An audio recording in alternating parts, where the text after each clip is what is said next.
Alrighty, fellas, good morning. Welcome back to another PokeMMO stream recap, your daily source of tips, tricks, information, and discussion on what is happening inside the PokeMMO community. This is number 362. Welcome back. Let's jump into what is happening today, upcoming catch events, what the community is discussing. I have a few things scheduled right here. First things first, Shiny Wars. Spheal Team 7 has officially reached over 2,000 points. For those who don't know, the highest point you can get for one shiny is 30. So the rarest kind of shiny, an egg shiny, a Charmander, a Bulbasaur, any sort of like rare egg is worth 30 points. Most common shinies are worth 2 points. I'm going to run down some quick maths. Let's say, it's just some arbitrary maths. Let's say that for fun of math and argument, let's say that all 2,026 of these points were rare shinies. How many rare shinies worth of points has Spheal Team 7 gotten? They've gotten 67. I literally, also only in 2 weeks, I believe, two weeks or so. I think today is the official like second week benchmark. In about 2 weeks, Spheal Team 7 has gotten 67 rare shinies worth of points. The equivalent of getting 67 rare shinies in 2 weeks. That's unbelievable. That is the equivalent. It's 30 players per team. That is the equivalent of each player getting more than one rare shiny per week. That's like insane. Imagine one egg shiny. That is ridiculous. That is actually crazy. Let's now do 2026 divided by 2 points. Every time so I've most times so I've horde shinies, not all of them, but most times so I've horde common shinies are worth 2 points. Let's see what that would be. That would be equivalent to 1,013 shinies. Team Mr. has gotten equivalent, or not Team Mr., sorry, Spheal Team 7, which is made up of a lot of Team Mr. members and other amazing Pokemon players. I don't want to give all, Team Mr. all the credit. They've gotten the equivalent, Spheal Team 7 has gotten the equivalent of 1,000 of the most common shinies in Pokemon. That's fucking crazy. That is so insane. That is so crazy. So some crazy math, some crazy number crunches just to theorize how much they've done in these 2 weeks. Spheal Team 7 at 2,000 points. ETG, they're coming back. They're closing the gap a little bit, these other teams. 1,554. Team Moon at 1,538. These three teams are insanely close. The fight for top 3 right now is insanely close. These guys are hunting, dude. ETG, Team Moon, and OH, or QH, I believe. I've been saying Ohio Shiny Hunters, but I think it's actually a Q. Is crazy. And Unprotected Sleep could catch up. Both these teams could. Silphco is a bit further back, but almost at 1,000 points. Congrats to them. And then as long as you're in the top 50, you get a reward. Keep in mind, as long as you're in the top 50, you get a reward. So that's what most people are fighting for. Really good update on these Shiny Wars. Something that people put so much time, blood, sweat, and effort into. All right, let's move on. Upcoming catch events. There is a Togepi catch event on the July 26th, or the 25th, depending on your time zone. For me, it's on the 25th, that Friday at, what's it called? Is that 9 p.m.? I think it's 9 p.m. ET, my time zone. Route 34, Johto. Togepi, Pidgey, Jigglypuff, Drowsy, and Rattata. Those nature bonuses, all the extra details can be found over on the website, of course, over on the Pokemon forums. Non-shiny gift Togepi. They can't give away a shiny. It's a really rare shiny. It makes sense. Still a fantastic Pokemon. Okay. We come in peace. We come in peace. We come in peace. Bahium catch event, the 27th of July. At noon ET, this is at Sunday, 27th of July, noon ET, Route 14, Unova, Channel 1. Bahium, Drifblim, Jigglypuff, Mianfu, Golduck, nature bonuses, and then a shiny prize, shiny Elgium, plus 1,000 RP and stuff if you want to win stuff as an Ironman account. RP is fantastic. Or a main account. Right now is the best, whether you're an Ironman account or a main account, right now is the best time to win free RP because event season is coming up. They're going to be releasing a bunch of Halloween RP items, who knows what other updates, Christmas RP items, Lunar New Year, like RP items are coming. So right now getting the free RP is better, or having free RP for donator status because you might get hit with a login queue during event seasons because things will be so popular. And if you have donator status, you can actually skip the login queue. So that's something to factor in. Next up, a Starly catch event. I've fallen in love with the art for this. Someone said it was a sprite from some like Pokemon Cafe or some game. It's on the 3rd of August, 11 a.m. ET. So Sunday, 11 a.m. ET, 3rd of August, Route 209, Sinnoh. Starly, Ralts, Roselia, Staravia, nature bonuses, and then a shiny Starly, aka you can evolve it into a shiny Staraptor up for grabs. Shiny Staraptors are pretty cool shiny. I don't love Starly or Staravia.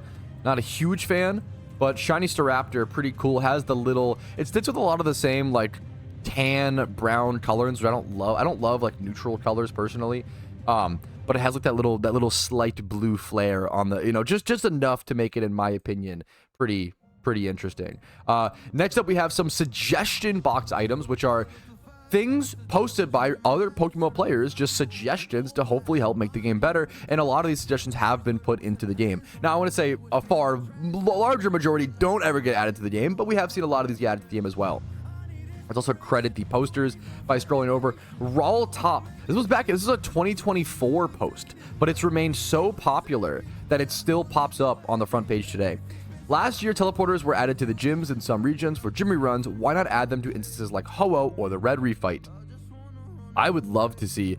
The Red Refight, I'm actually a little skeptical of because I don't know if that would make getting to the Larvitar shunt too easy and not require Lepa berries. That's my main concern with a teleporter to Red, but I could be wrong. I have to see where they place it. However, Ho-Oh, definitely not biased at all, guys. I definitely am absolutely not starting the Ho-Oh refights today on the Ironman account. No bias here. Obviously, I'm very biased. The people always say the hardest part about the Ho-Oh refight is just having to climb up the burned tower every week, which I get it. So, yeah, definitely add a Ho-Oh teleporter, not because I'm just starting that grind on my Ironman account, true and real, but it is legitimately a good suggestion in my personal opinion and a very popular one. Next up, King of the Hill Pokemon added to instance info. This was posted pretty recently. I've had a lot of questions recently from someone else. I don't know who it was in my community, but someone in my community has been asking a ton about, hey, Patrouski, how do I know if the roaming legendary, or sorry, not the roaming, the King of the Hill legendary is active, right? How do I, so if you don't know, it's been a while since I've actually talked about these. They're kind of, the King of the Hill legendaries used to be the only legendaries in PokeMMO, and things have changed a ton. It used to be the only legendaries in PokeMMO were Mewtwo, Rayquaza, Keldeo, and Unova. Is it Lugia in Johto? Like there's these specific Pokemon. Arceus is one of them. That's all 5, I think. Specific Pokemon basically that you can only encounter at certain spots in the wild, and then if you encounter them and catch them, you are forced to accept PvP battles. And it's kind of like you're fighting to maintain control of that Pokemon, and it's I would call it King of the Hill style mini battle where everyone's fighting over that thing. And it's kind of hard to tell whether those Mons are in the wild or whether someone has a hold of them and is trying to defend them. We don't have like a great information unless you've been logged on. Unless you've been online for many hours and have been tracking messages, it's hard to know, right? So they said, please add King of the Hill Pokemon to the instance info so we can all see if they're on cooldown or not. A lot of people want to hunt for these Pokemon, even if it's just for the Pokedex, for the achievement, but it doesn't feel right that someone could be hunting for hours on end and it's most likely on cooldown. Yeah, I think I super agree with this. It's an information thing. For those that know, you can go over to your little menu in PokeMMO and go over to something called instance info. Let me close this really quick.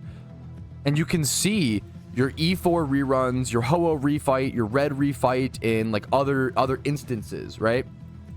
I would love to add to this page and add more to it. A great example being the King of the Hill legendaries like this person talked about. I think it's a fantastic suggestion box from Blind Spot over on the forums. Shout out to him for talking about that and speaking up.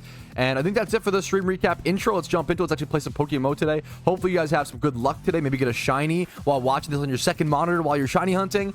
I know what you do. Good luck to you, man. Good luck to you. Okay, I'm just baby rage complaining here. My Jimmy run got so wonked up here over in Fuchsia because of the red cards. This is my least favorite Pokemon. I think this is the Pokemon, not Pokemon, Pokemon interaction. If you Earthquake a flying type that uses Dig, it doesn't hit them. So if Gliscor, because it's a flying type, but if it's a flying ground, if it digs underground, you just can't hit them. That fucking sucks. I think if a flying type uses Dig, it should get hit underground by the EQ. That's just a guy like me. That's just my opinion. I think it's fucking lame, bro. That flying types can Dig like that. That's lame. IMO. Personally, that's just my, you know, share your thoughts. It's flying underground, bro. There's not enough layers, man. There's no shot. Yo, where are my PvP players at? Where are my doubles players at? Is this a problem? I can't remember the last time I saw the most used Pokemon in a tier of PokeMMO PvP have over a 57% win rate. That's crazy. That's like really, really high. Like that's almost, it's arguably dangerous. Usually if something is consistently over 55%, it's dangerous. Zapdos with 50, the fact that it's the most used is what's also so scary, right? Like 57%, over 57.5% win rate, 28% most usage in doubles. That's shenanigans. And then you go down to Heatran, 57%, 13% usage. Wow. Turns out legendary Pokemon are strong. Who would have thought, guys? Legendary mons are pretty strong. I wonder why we were all like really hesitant to add them for many years. That's interesting. Not to like, I think these ones do kind of fit, but that's really strong. I don't know if it's too strong, but it looks very strong outside looking in. Wait, Ginger Matt just said fresh. What the fuck? Wait, Ginger Matt just got his 4th shiny Eevee. Bro said 4 out of 8, like he's actually trying to collect an entire collection of all shiny Eevees. That's insane. This was gotten July 23rd at 9 p.m. This was about 16 hours ago or something like that. Dude, congratulations. Collect them like the Infinity Stones. I don't think anyone has them all. Who is the farthest along? I wonder if it's you. I wonder if you might have the most shiny Eevees. I'd actually be really curious. I don't know. I would love to hear who has the closest and most shiny Eevees. That's so fucking cool. Good luck to you on that hunt, Ginger Matt. I didn't know you were going for like all of them like that. What about when Sylveon comes out? You know, you're like, that's fucking. I respect it, man. I respect the deep love for it. That's really cool. Junlucky. Does Junlucky have all of them? No shot. I know Junlucky has like the complete Shalfa starter collection, which is Junlucky is the craziest, best PokeMMO shiny hunter, probably. That's the goal. Good luck to you, man. That is a beautiful kind of goal in PokeMMO, man. He has everything, bro. It's insane. Junlucky is unreal, man. It's surreal is what it is. I appreciate chat refreshing my memory. I couldn't remember if Alpha Suicune, we saw Alpha Suicune last year. Was it during the Christmas event, the winter holiday event?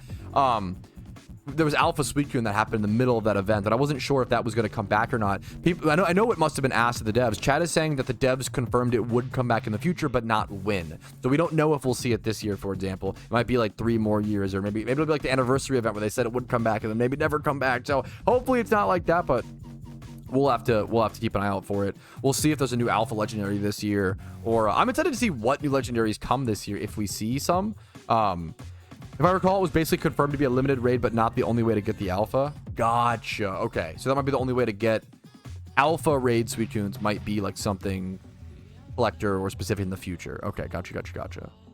I don't understand why legendary lures increase the chance of hordes and double encounters if legendaries just come from single encounters. A little messed up. Wait, okay, this is a common misconception. Double and like horde encounters don't decrease your odds of seeing a lot of people think that if you see a double encounter or whatever, it means, oh, the legendary couldn't have been in that encounter. That's not how it works. Legendaries take over the spawn and like change the fight. So what happens is, now it only counts as one chance, I believe. So for example, we don't know for sure, we believe that the legendary chance is 1 in 5,000, right? Somewhere around that number. It means that every time you run into a single encounter, it's a 1 in 5,000 chance for that to turn into the legendary spawn. In the same way, if you run into a double encounter, there's a chance for that encounter to be changed into like the Zapdos spawn, for example, and it would take over that encounter. Same with like wild ×5 forwards, not Sweet Sin ×5 forwards, but wild ×5 forwards. The legendary, you still have the same chance, but legendary takes over the encounter. The legendary lore is buffing like doubles. It kind of just increases like your shiny chance a little bit for fun. while hunting the legend, but obviously the main people pop legendary lures, which you shouldn't do on a main account. Legendary lures are extremely not worth it. I have a video that goes over the math of how unbelievably not worth legendary lures are. Yeah, legendary lures are super on an Iron Man account. That's all you really can use them for, is pop them, right? That's what I'll be doing for fun. But on a main account, I strongly don't recommend them. They're super expensive, but the main reason people do pop them is for that obviously 30% increased legendary chance. But yeah, don't worry about. Some people will be like, oh, you shouldn't pop expert lures when legendary hunting because it gives you more double encounters. No, that's wrong. You definitely, expert lures are so good. They will speed up your legendary hunt by minimum 10%. It's super fucking powerful. Please, if you're legendary hunting, please use Swarm. Please use legendary or expert lures. Fuck, expert lures. Those are very. Expert lures only cost around 15,000 Pokeyen to pop per hour. They are super worth it, in my personal opinion. I think mathematically. So keep that in mind. But it's a very specific mechanic question. It's a great thing to clear up. Alrighty, fellas, this is literally going to be my shortest stream I've done in a very long time, so I'm very sorry. A small 2.5 hour stream today, but I put a lot of preparation into it, the Hoa fight, all that stuff. So there's a lot of stuff I have to go do for the Iron Man account, a lot of editing, exporting, etc. So bear with me. Thank you for watching. I hope you enjoyed. Like the stream if you enjoyed it. Dislike if you didn't. Subscribe for daily Pokemon videos every single day. You can spam underworking. I deserve that today. Follow me on Twitch for streams Monday through Thursday at 12 p.m. ET. Discord's down below if you're interested in that. If you want to go above and beyond and support the content, YouTube memberships, Twitch Prime, Twitch subs, and PayPal and Venmo donations help out a ton. Thank you guys for watching. I hope the content's always helpful, positive, critique-filled, and just good for the game and good for you guys' daily life. Have a great one. I'll see you guys later. Good luck on your Hoa refights, your legendary hunts, your shiny hunts, your XP training, whatever it may be. Good luck to all you guys on your PokeMMO grinds. I will see you guys Monday, sadly. I'll see you Monday. I'll miss you guys. Peace, Reno. Yo, what's up? Outro Patrouski here, and I wanted to take this time to say thank you to everyone who goes above and beyond and supports my channel. Your names are all listed here. You make it possible for me to make helpful and mildly entertaining content for the game that I love and make it available for free for everyone to enjoy. Thank you so much for allowing me to even be here.